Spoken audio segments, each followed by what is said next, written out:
Hey friends, it's Charles, and today we're going to talk about comics. And I know what you're thinking, but not G.I. Joe. I just really like Bazooka, one of my favorite action figures. Okay, Eddie Soldier, we are going to talk about NYOBI Outbreak.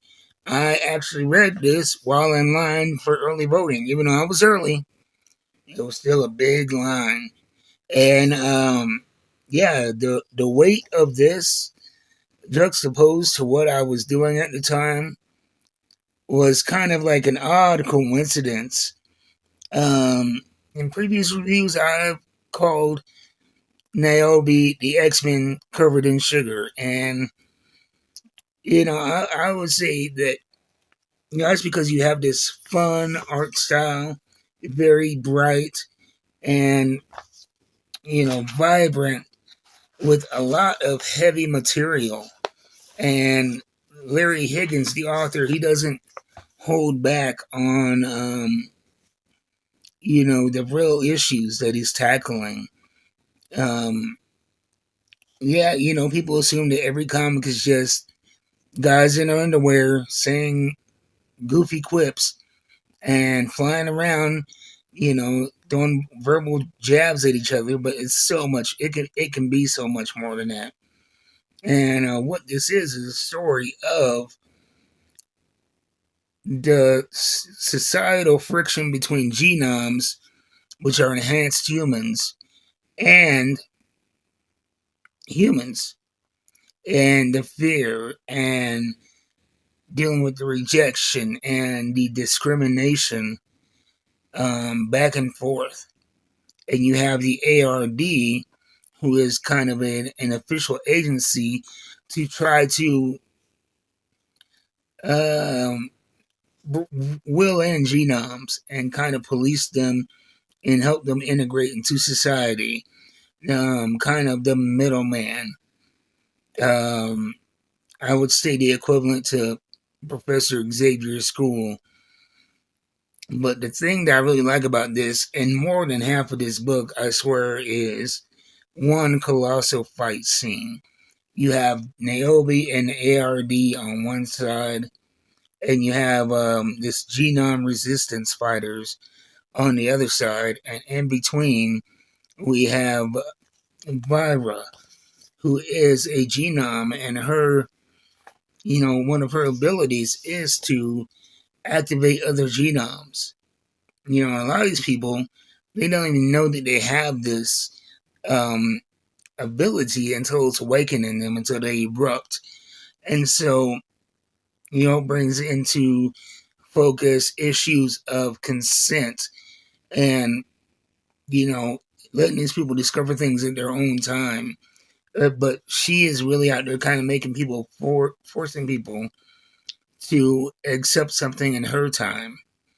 And also, in the process of this, she ends up harming a lot of people. And the thing that I love the most about this is I'm going to try not to give spoilers away because you really should read it for yourself. But throughout the fight scene and the aftermath, is you get to see the story from every angle, and there's no villainization really of any side. Yeah, the resistance is seemingly misled, but you understand where they're coming from. ARD has a noble idea and mission, but we know that that type of authority can turn on a person, can turn on society. And you have Vira in the middle, who is, trying to find her place in this world, and she finally feels some power, kind of being a part of the resistance. But at the same time, she's, a scared young genome, but she's also a dangerous threat. And, like I said, you have all of that heavy subtext, against the backdrop of brilliant, vibrant, exciting art and incredible action, uh, deep characters, With a lot of companies, I think when you get into this really stylized form of art, a lot of people, a lot of books lean into the art, and the text is something just to get you to the next panel.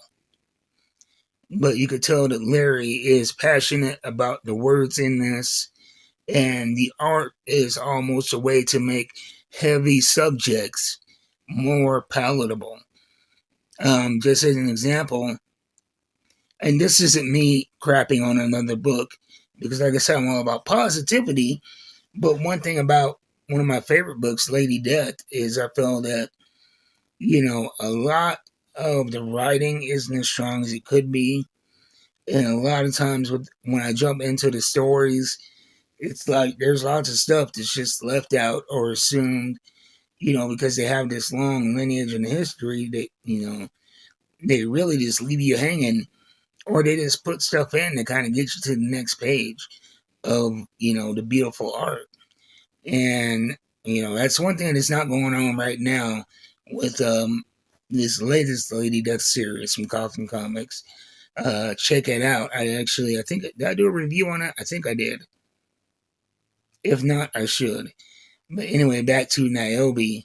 Um, it takes very heavy subject matter and it almost sneaks it in. Trojan horses and this dilemma. And at the very end is a very, very clever and juicy cliffhanger. Something I did not see coming to the last panel. Like I said, I'm not going to tell you. Go check out Larry's book. He's a great guy. He does a lot of live streams where he connects with his audience. And he put a lot of work into this. He's a smaller creator. You can buy the books from Larry himself, or you can get it from Antarctic Press at your local comic book store. You can go to Previews World and order it. The Previews World have it sent to your store. And if you don't have a local comic book store, check out my friends over at coffeeandthecomic.com. They have, great shipping rates. I personally have a shipping subscription, which gives me weekly orders for one monthly price.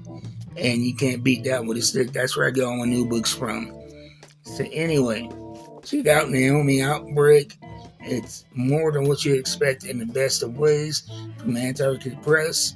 And I will see you guys when I see you. Also, check out NYOBI Comics YouTube. Larry is very active on there, and he'll give you even more insight to the worlds that he creates in his writing. So I'll see you guys next time. Until then, keep reading them books. I am out.